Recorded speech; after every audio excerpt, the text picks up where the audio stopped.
Բարև ձեզ Armen Press-ի հարգելի հետևորդներ։ Վերջին տարիներին երիտասարդության ոլորտը գտնվում է ակտիվ փոփոխությունների փուլում, նոր օրենք, նոր նախագծեր եւ համայնքներում երիտասարդական կենտրոնների ստեղծում։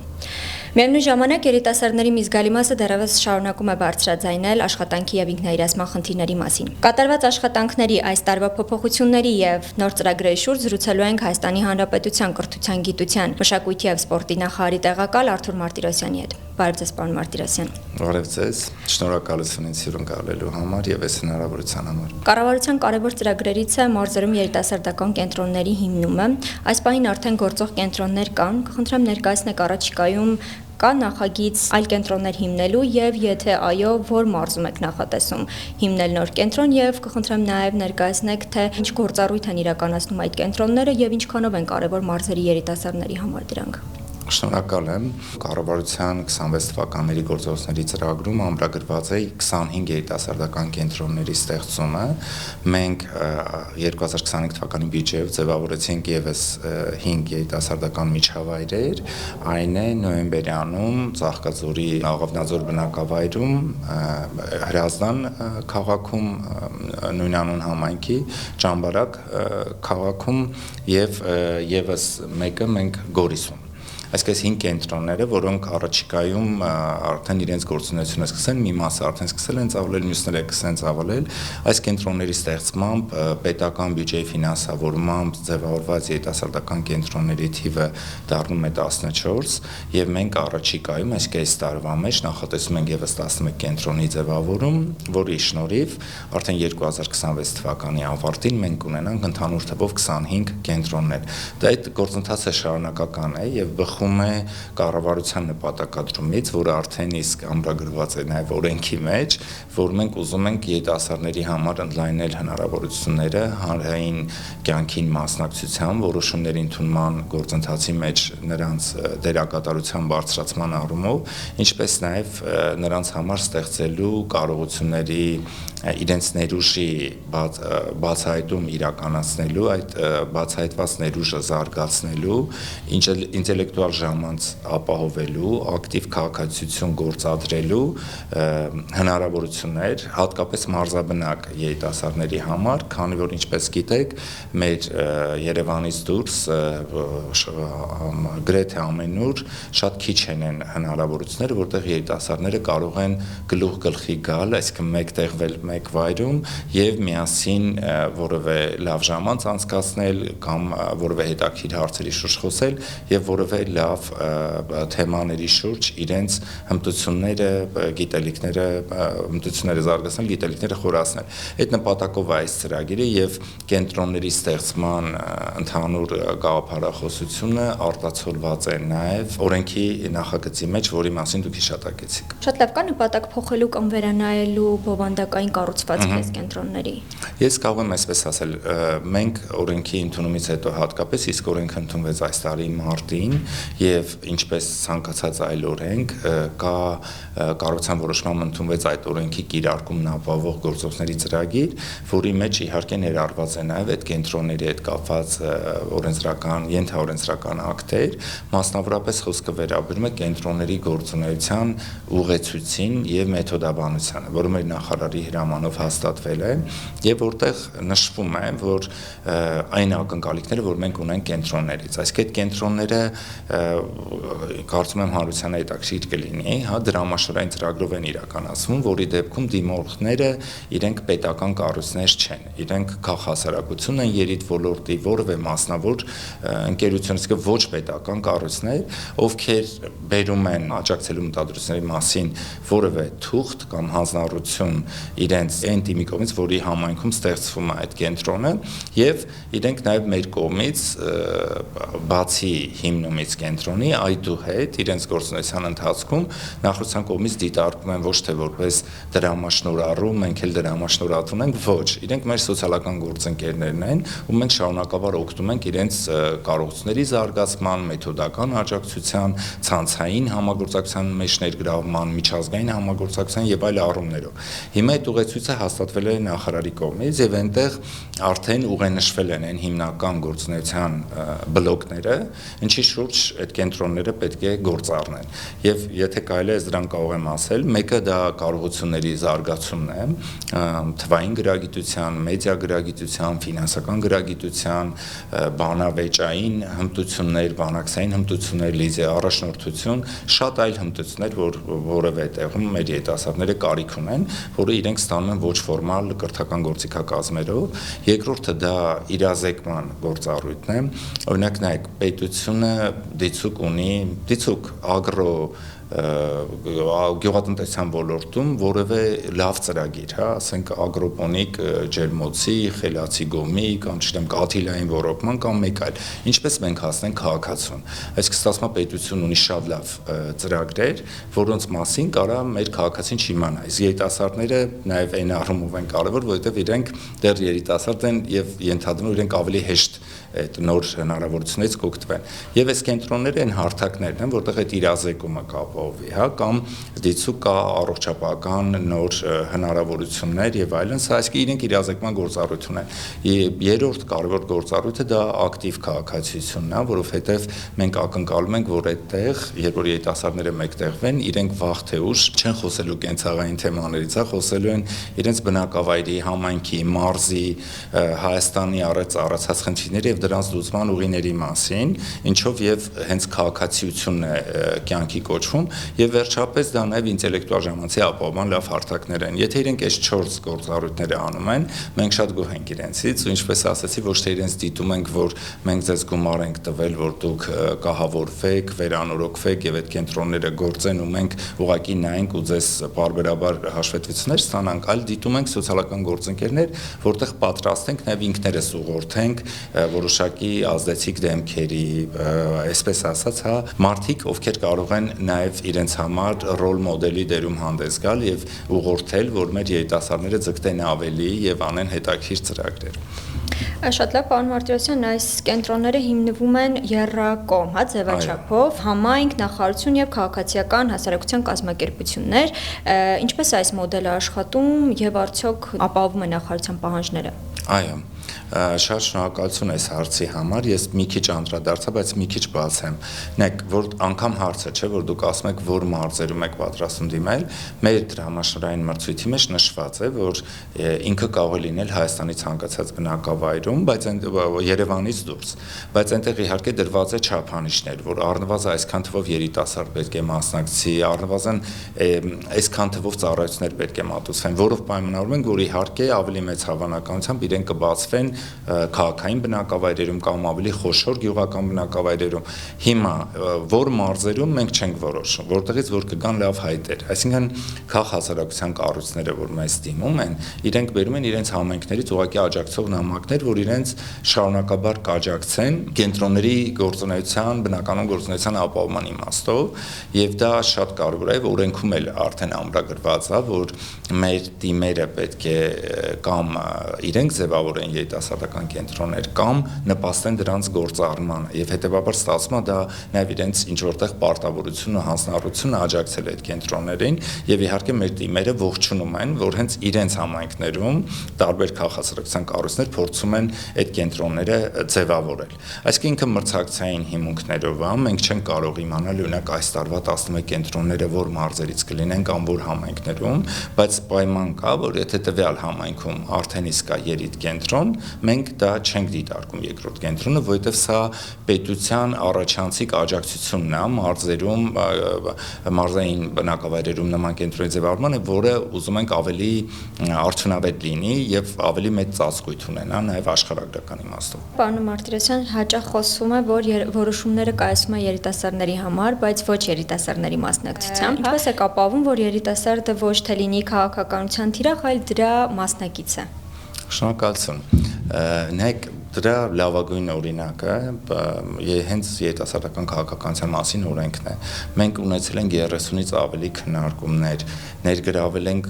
տվյալ ոլորտի քաղաքասարակությանը եւ ոչ միայն քաղաքասարակությանը, այսինքն ՀԿ-ներ, հիմնադրամներ, հա, տարբեր իրավակազմակերպական ձև ունեցող կառույցների, այլ հենց ուղիղ երիտասարդներին ենք ներգրավել օրենքի նախագծի քննարկման աշխատանքներին, իհարկե ի լրումն պաշտոնական այդ իդրաֆ հարթակում, էլեկտրոնային փաստաթղթաշրջանառության համակարգին առընթեր ենք դա արել, եւ ես ուրախությամբ կարող եմ ասել, որ եւ կարծում եմ սա իմ արձանագրումը չի, որպես լիազոր մարմնի ներկայացուցիչ, այլ հենց երիտասարդական քաղաքացիական ոլորտի բոլոր դերակատարների համընդհանուր կարծիքն է, որ օրենքը ընդունվել է խիստ մասնակցային ու կարող ենք ասել, որ սա օրենք է երիտասարդների եւ համար եւ հետ, բայց նաեւ երիտասարդների կողմից մշակված ու դրա համար ինքս շատ ուրախ եմ, փորձում ենք երիտասարդական կենտրոնները մարզային ծառայեցնել որպես հարթակներ այլ ոլորտային ռազմավարությունների կամ նախագծերի մեջ երիտասարդների մշակման գործընթացում երիտասարդների մասնակցության ապահովման համար եւ բացենք ոչ միայն ԿԳՄՍՆ-ի, այլ պետական գերատեսչների, նախարարությունների եւ ոչ միայն օրենսդրական, ենթաօրենսդրական ակտերը երիտասարդների հետ քննարկելու հարթակներ տրամադրել ի թիվս արդեն ձևավորված կենտրոնների։ Կա կարծիք, որ երիտասարդների մի զգալի հատվածը չի վստահում պետական ինստիտուտներին, չունի վստահություն։ Ինչն է համարում դրա հիմնական պատճառը եւ ինչ քայլեր է անում նախարարությունը։ Հարցը մի քիչ ռետորական, այսինքն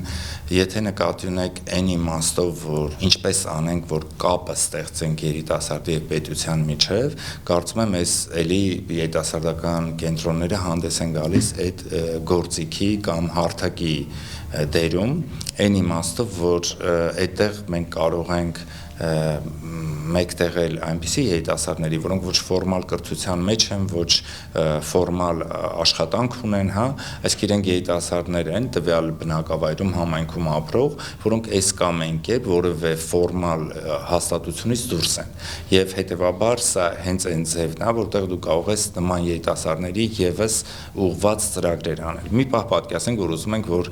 X համայնքում բոլոր երիտասարդներ լինեն մեդիա գրագետ։ Ինչպես հասնենք, եթե իրենք դպրոցում են, այո, կարող ենք դպրոցական ծրագրում ներդնել, քոլեջում կամ բուհի մասնաճյուղում, բայց եթե իրենք արդեն ավարտել են կամ բանակից զորացրվել են, չէ, վերադարձել են տուն, իրենք փաստորեն մի խումբ են, որին հասցեագրելու համար մենք կարիք ունենք հենց նման միջավայրերի, որտեղ նրանք կգան եւ այդ գալով մենք կարողանանք իրենց 21-րդ դարի տարբեր հմտություններ ձևավորել եւ ոչ միայն եւ այլ, այսինքն պետք քաղաքականություն իրականացնել իրանց հետ։ Ինձ թվում է այդ եթե իհարկե բոլոր հասարակություններում կա որոշակի, այսպես ասած, անջրպետ կամ անվստահության որոշակի տոկոս, նման հարցերը լուծվում են հենց ուղիղ կապի ստեղծման հարթակների տրամադրման միջոցով, ինչին եւ ծառայում են տվյալ դեպքում մեր երիտ կենտրոնները։ Պարոն Մարտիրոսյան, 2025 թվականին ընդունվեց երիտասարդության մասին օրենքը, ինչ նոր հնարավորություններ է այս օրենքը տալիս հայ երիտասարդին։ Երիտասարդական քաղաքականության մասին օրենքը, գիտեք, այս ոլորտում մեր անդրանիկ օրենքն է, այսինքն մինչ այդ օրենք չկար եւ իրականում պետական քաղաքականություն իրականացնելու համար իրավական հիմքերի մենք խնդիրներ էինք ունենալու եւ այդ հարցը լուծվեց, այսինքն մենք եթե որպես ԿԳՄՍՆ իրականացնում ենք դիցուք դրամաշնորհային ծրագրեր, ինչից ենք ուղղորդվում ենք հենց օրենքից ու դրա համար օրենքը որպես հիմնարար ոնց որ մայր օրենք եկավ հաստատել թե որն է պետության ակնկալիք է պետության քաղաքականությունը երիտասարդության ոլորտում եւ ֆիքսվեց, որ դա նախաձեռնող կարողունակ երիտասարդի ձևավորումն է, ով իր ապագան տեսնում է հայրենիքում, Հայաստանի Հանրապետությունում եւ որի գրավականն են ուժեղ տնտեսությունը եւ ուժեղ պետությունը, այսինքն ամրագրվեց, որ Հայաստանում երիտասարդի ներուժի բացահայտման, այդ ներուժի զարգացման հնարավորությունները պետք է ապահովեն, որպեսզի երիտասարդը մնա եւ ստեղծագործի արարի իր երկրում, այն է մեր երկրում Հայաստանի Հանրապետությունում։ Սա պետական քաղաքականությունը ֆիքսվելու առումով է կարևոր։ Երկրորդը, որ երիտասարդական քաղաքականության մեջ տարբեր դերակատարների փոխհարաբերությունները ֆիքսվեցին։ Պետություն, այդ թվում ԿԳՄՍՆ որպես լիազոր մարմին եւ տեղական ինքնակառավարման մարմինների։ Ես կառանձնացնեի այն, որ դիմերի համար ամրագրվեց, որ իրենք պետք է երկու կարևոր բան անեն, ի թիվս այլ գործառույթների, մեկը դա երիտասարդական կենտրոնների ձևավորում կամ գործող կամ այլ միջոցներով ստեղծվելիք երիտասարդական կենտրոնների գործունեության աջակցություն մեկ, երկրորդը իրենց աշխատակազմում երիտասարդական աշխատողի հաստիքի ամրագրում կամ ֆինանսների կամ այլ պատճառներով միջոցների բացակայության սակավության դեպքում որևէ այլ աշխատակցի աշխատանքի նկարագրում ներառում երիտասարդ ուղին բնորոշ գործառույթները։ Սրանք շատ կարևոր ամրագրումներ են, որով պետությունը արձանագրում է այն քաղաքականության շարունակականությունը, որով ամբողջ Հայաստանում մենք պետք է ունենանք երիտասարդական միջավայրեր եւ թիմերի դերը այդ միջավայրերի թե ձևավորման եւ թե գործունեության ապահովման մեջ եւ երիտաշխատողի որպես մասնագիտացված հաստիքի արկայությունը այդ աշխատանքները արդյունավետ իրականացնելու համար։ Ես կառանձնացնեի նաեւ երիտասարդական միացյալ մարմնի դերը, որի մասին խոսում է օրենքում, որպես երիտասարդական քաղաքացիական ոլորտում քաղաքասարակության միասնական ձայնի, որի հետ պետությունը կարող է սոցիալական գործընկերության մեջ մտնել երիտասարդներին հուզող տարբեր հիմնախնդիրների լուծման մեջ։ Բայց ամփոփելով կուզեմ ասել, որ մենք արդեն ունենք իրավական հիմքը եւ այդ իրավական հիմքի վրա արդեն այդ կիրարկումն ապահովող միջոցառումների շրջանակներում կյանքի կկոչենք այն կարևոր ձևակերպումները, որոնց միջոցով արդեն կկարողանանք քաղաքականությունը արդյունավետ իրականացնել ու պետք է նշեմ, որ սա այն ոլորտներից է քաղաքականության, որտեղ տարբեր դերակատարների դերակատարությունը մեծ է, ոչ պետական դերակատարների, այդ թվում միջազգային գործընկերների, որոնք էականորեն կուղղորդվեն օրենքից իրենց քաղաքականությունները պետության հետ համադրելու եւ դրան համահունչ գնալու առումով։ Ինչ իմաստով, որ եթե մենք կառուցության ծրագրով ամրագրել էինք դիցու 25 կենտրոն կամ մյուս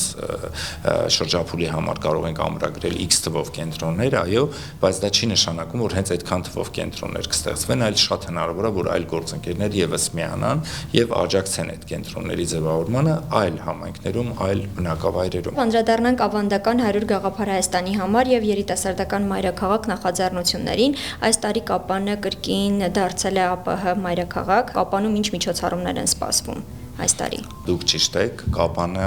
ճանաչվել է 2026 թվականի ԱՊՀ անկախ պետությունների համագործակցության կազմակերպության երիտասարդական մայրաքաղաք, իդեպ Մեղրին էլ ճանաչվել է նույն ԱՊՀ-ի մշակութային մայրաքաղաք։ Կապանը Հայաստանի երիտասարդական մայրաքաղաք է եղել 2020 թվականին եւ նաեւ 21 թվականին։ Կապանը որպես ԱՊՀ երիտասարդական մայրաքաղաք մենք նախատեսել ենք բազմապիսի միջոցառումներ մեր Կապանի քաղաքապետանի, Սյունիքի մարզպետանի, տարբեր տեղական եւ միջազգային գործընկերների հետ ակնկալում ենք, որ Կապանում տեղի կունենա ԱՊՀ երիտասարդական խորհրդի նիստը եւ կայցելեն տարբեր պատվիրակություններ, որ սովորաբար փոխնախարարների մասնակցությամբ է լինում։ Հայաստանը նախագահում է նաեւ ԱՊՀ երիտասարդական քաղաքականության գծով համագործակցության խորհուրդը։ Ես պատիվ ունեմ ներկայացնելու մեր երկիրի այդ խորհրդում եւ իհարկե մենք կանենք տարատեսակ միջոցառումներ, թե երիտասարդական քաղաքականությունից բխող, թե մշակութային, սպորտային, մարզական եւ այլն։ Այսինքն մեզ սպասում է հագեցած 2026 Կապանի համար։ Խոսենք նաեւ երիտասարդ ընտանիքներին աջակցության ծրագրից, հա, սա եւս կարևոր սոցիալական բաղադրիչ ունի, պարոն Մարտիրոսյան, ինչ խնդիրների լուծմանն է ուղղված այս ծրագիրը։ Այս ծրագիրը շատ լավ ծրագիր է, կոչվում է Մահաչելի բնակարան երիտասարդ ընտանիքներին, որի իմաստն այն է, որ երկրորդային շուկայում մարզերում 4%, իսկ Երևանում 2%, այսպես ասած, տոկոսի սուբսիդավորում է անում պետական բյուջեի միջոցներից երիտասարդ ընտանիքի ձեռքբերման պարագայում։ Այսինքն ինքը իրականացում է մասնավոր բանկերի կողմից, մեր բանկերի եւ վարկային կազմակերպությունների մեծ մասը մասնակցում է այս ծրագրին եւ դա հնարավորություն է տալիս, որ մինչեւ 70 տարեկան զույգը, որ ենթադրաբար իրենք կարիերայի սկզբնամասում են կամ միջին մասում են, ակնկալում է, որ իրենցից շատերը դեռևս շատ բարձր աշխատավարձ չեն ստանում, որովհետեւ իրենց նոր շրջանավարտ են, նոր են սկսել իրենց կարիերան եւ այլն եւ ընտանիք են կազմել, շատ էական խթան է, այսինքն խոսքը մենակ բացարձակ գումարը չի, որ ինքնին կարևոր է, նաև այն, որ սա երիտասարդ ընտանիքներին տրամադրում է կյանքի են հանգրվանում, երբ որ իրենց եկամուտների հանրագումարը միգուցե չհերիք էր բնակարան ձեռք բերելու համար, այսինքն երբ որ իրենք դիմում են մասնավոր բանկերին, ու ստացվում է սա դառնում է այն կարևոր տոկոսը պետության կողմից վճարվող, որով իրենք մի քանի տարի շուտ են կարողանում դառնալ բնակարան ձեռք բերելու լինելու ծրագրերի, տարբեր ծրագրերի, մասնավորի կողմից առաջարկող ծրագրերի շահառու եւ դրանով իսկ ավելի շուտ են երեխա ունենում, ավելի ապահով են նայում իրենց ապագային, ավելի ամուր են կապվում Հայաստանի Հանրապետությանը եւ այլն։ Այս ծրագիրը ունի հազարավոր շահառուներ, ովքեր այդ բնակարանները ձեռք են բերում եւ իմ անձնական գնահատմամբ երիտասարդական քաղաքացիության ոլորտի լավագույն ծրագրերից է։ Պարոն Մարտիրոսյան, Սփյուռքում գործում են հայագիտական կենտրոններ, որոնք աջակցվում են նախարարության կողմից եւ նախորդ տարի անցկացվել են հայագիտական կոնգրեսներ եւ մի շարք միջոցառումներ, Ինչպիսի դեր ունեն այս նախաձեռնությունները հայագիտության զարգացման եւ միջազգային գիտական համագործակցության համատեքստում։ Այո, հայագիտական կենտրոնները աջակցվում են պետության կողմից, մենք պետական բյուջեի միջոցներով են ստեղծվում, իհարկե դրանք ստեղծվում են շատ տարբեր հանգամանքներ հաշվի առնելով, մենք ձևավորում ենք նման կենտրոններ, այդ քաղաքականությանը հետամուտ ենք արտերկրի շատ երկրներում, հաշվի առնելով տարբեր հանգամանքներ, գործակցելով ԱԳՆ մեր գործընկերների հետ, այսինքն այստեղ շատ կարևոր է դեսպանությունների դերը, շատ կարևոր է համալսարանների հանձնառությունը այդ կենտրոնների գործունեությունը շարունակելու առումով կապված, ես խոսում եմ, թե ինչպես ենք մեր որոշումները կայացնում եւ ինչ հանգամանքներ ենք հաշվի առնում, թե հատկապես որտեղ բացենք հերթական կենտրոնը, պետք է ուրախությամբ ասեմ, որ վերջերս մենք այսինքն դեսպանությունը Լեհաստանում մեր հայագիտական կենտրոն բացեց Ադամ Միցկևիչի անվան համալսարանում Պոզնանի, որը Լեհաստանի լավագույն բարձրագույն ուսումնական հաստատություններից է եւ մենք հենց այդ առիթը օգտագործելով անցյալ տարի դեկտեմբեր տարեվերջին մենք այնտեղ հյուրընկալեցինք հայագիտական երկրորդ կոնֆերանսը արտերկրի տարբեր հայագիտական կենտրոնների պետական բյուջեից ֆինանսավորող մասնակցությամբ եւ նաեւ Հայաստանի հայագիտական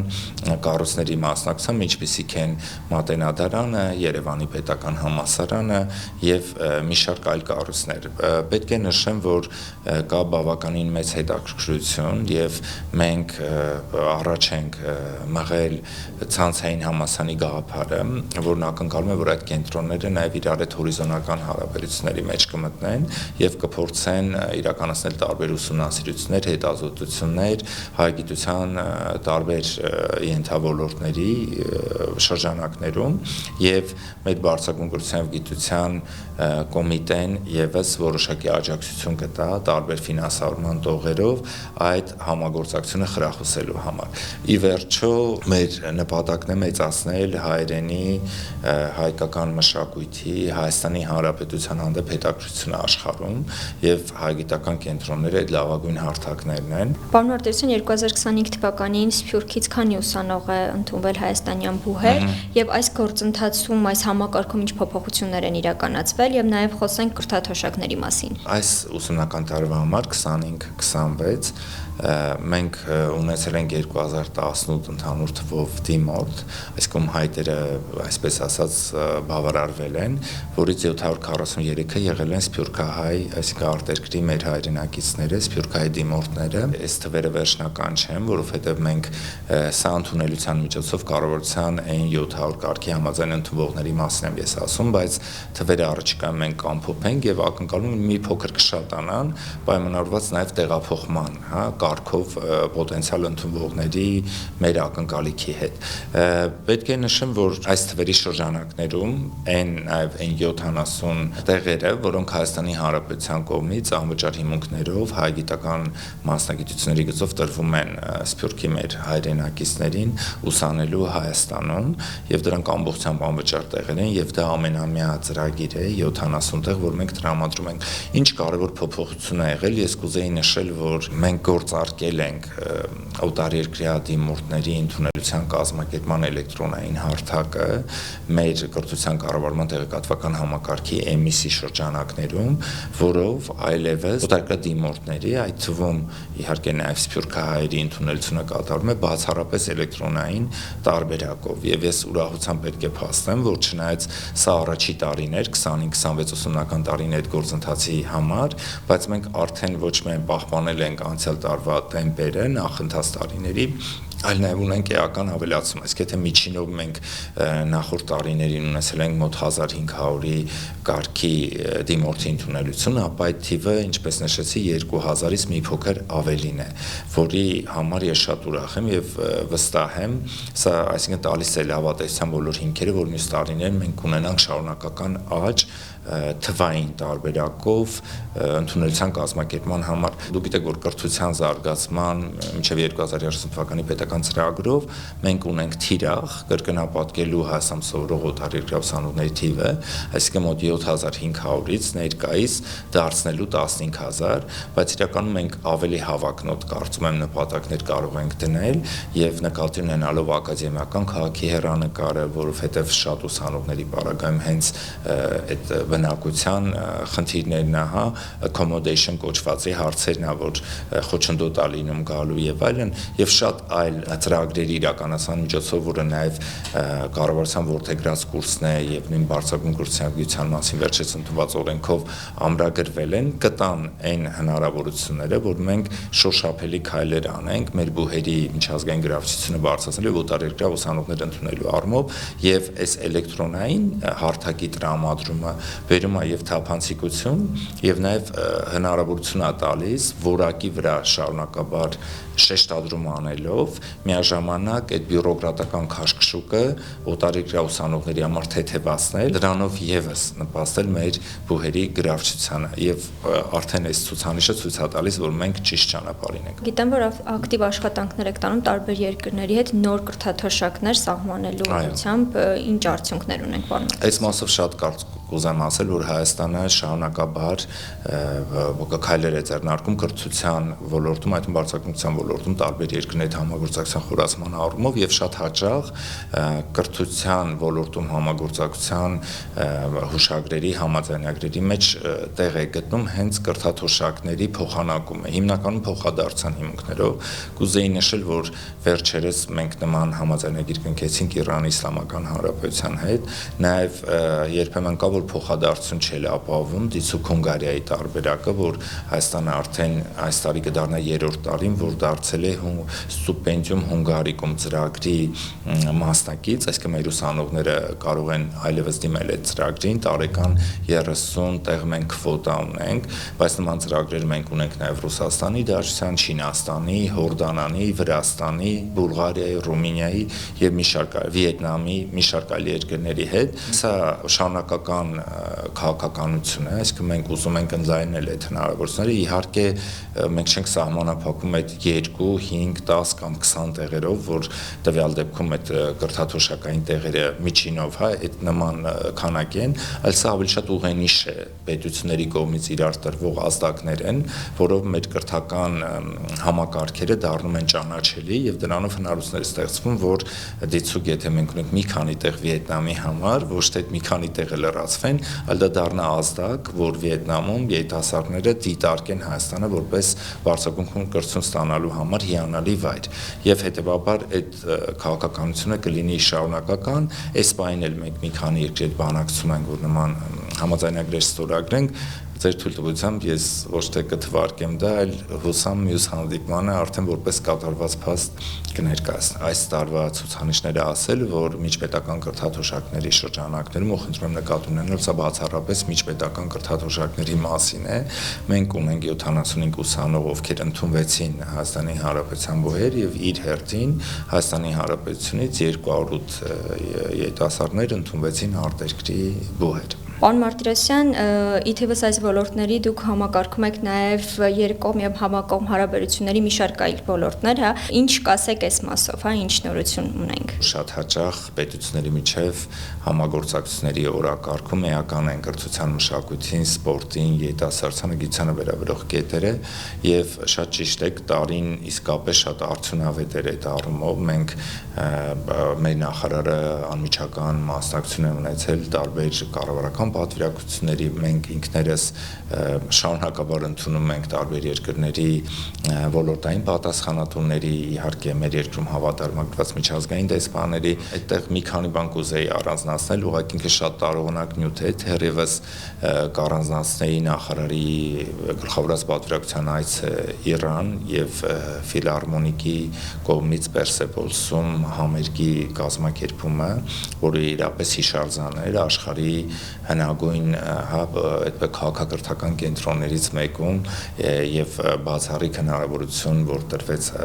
մեր երկրին, մեր մշակույթի ներկայացման համար, նաեւ կուզեի նշել ՅՈՒՆԵՍԿՕ-ի հետ մեր շարունակական համագործակցությունը ՅՈՒՆԵՍԿՕ-ի շրջանակներում մենք հյուրընկալեցինք մշակութային բազմազանության կոնֆերանսը, Հայաստան ժամանեցին տարբեր երկրների բարձրաստիճան հյուրեր եւ տարբեր կազմակերպություններից, այդ թվում նաեւ ՅՈՒՆԵՍԿՕ-ից, եւ տարին իրականում հագեցած էր շատ տարբեր ծրագրերով, մենք փորձում ենք ակտիվ լինել Հայաստանի Հանրապետությունը ներկայացնող բոլոր միջազգային հարթակներում, թե Եվրոպայի խորհրդի տարբեր հարթակներում ՄԱԿ-ի, թե նաեւ Եվրոպական միության եւ թե նաեւ ԱՊՀ, ԵԱՏՄ, ֆրանկոֆոնիայի եւ այլ շրջանակներում, սա ինչ վերաբերում է բազմակողմ հարաբերությանը եւ իհարկե նախանձախնդիր ենք մշակույթի օրերի կազմակերպման եւ այլ միջոցներով խորացնելու հարաբերությունները գործընկեր երկրների հետ։ Պարոն Մարտիրոսյան, ինչ ուղերձ կցանկանաք հղել Հայաստանի եւ Սփյուռքի երիտասարդներին նրանց ավելի ակտիվ ներգրավելու պետական եւ հասարակական կյանքում։ Եթե պետք է որոշեմ, որ ընդհանրապես մեկ ուղերձ տամ, դեռևս ուղերձ կտամ, որ իրենք փորձեն մասնակից լինել։ Մենք շատ հաճախ առերեսվում ենք այն վիճակին, երբ որ երիտասարդները չեն մասնակցում, ոչ թե այն պատճառով, որ հարթակ չկա կամ իրենց լսող չկա, այլ ուղղակի իմ մոտ տպավորությունն է, որ իրենք չեն հավատում իրենց մասնակցության կարևորությանը եւ այդքան վստահ չեն իրենց ուժերին դա արտահայտելու համար։ Այսինքն եթե մենք նայենք այդ ոլորտի միջազգային մեթոդաբանությունը, չէ, արդյունավետ մասնակցության համար պետք է հարթակ, իսկ մենք ժողովրդավարական երկիր ենք ու բազմապիսի հարթակներ կան եւ ասենք թեկուզ կարելի է իդրաֆտում նայել ինչ կառավարության որոշումներ կան եւ փորձել քո կարծիքը այնտեղ առաջարկել, կարելի է նկատառում տալ, դիտողություն տալ, բայց կարելի է նաեւ առաջարկ տալ, կարծիք տալ եւ այլն, այսպես ասած ֆիդբեք տալ, բայց չեն անում, ինչի չեն անում, եթե այդ մեթոդաբանությամբ նայենք, մեկը չեն անում, որովհետեւ այդ հարթակը չկա, Հայաստանի Հանրապետություն փառքաստու այդ հարթակները կան եւ դրանք շատ են, երկրորդը որ մարդը իրեն չի զգում փոփոխությունների բերող որպես agent of change, երրորդը որ եթե զգում է չի հասկանում որ ինքը պետք է ուրիշների հետ գործակցի որպես խումբ հանդես գա, ոչ թե որպես միայն անհատ, այսինքն այդ շղթան եթե մենք նայենք, մենք թիվ 1 խնդիրը այնա որ մեր երիտասարդները պետք է ուզենան, այսինքն ու պետք է չվախենան, որ կարող է իրենց մոտ դա լավ չստացվի կամ չամաչեն կամ բան, փորձեն ուղղակի տեր լինեն այն որոշումներին, որոնք վերաբերում են իրենց։ Իսկ մեծ հաշվով Հայաստանի Հանրապետությունում բոլոր որոշումներն էլ վերաբերում են իրենց, այսօրվա ներկային եւ մեր բոլորի ապագային եւ իհարկե երիտասարդներին եւս։ Շնորհակալ եմ հետաքրքիր զրույցի համար։ Ես եմ շնորհակալ։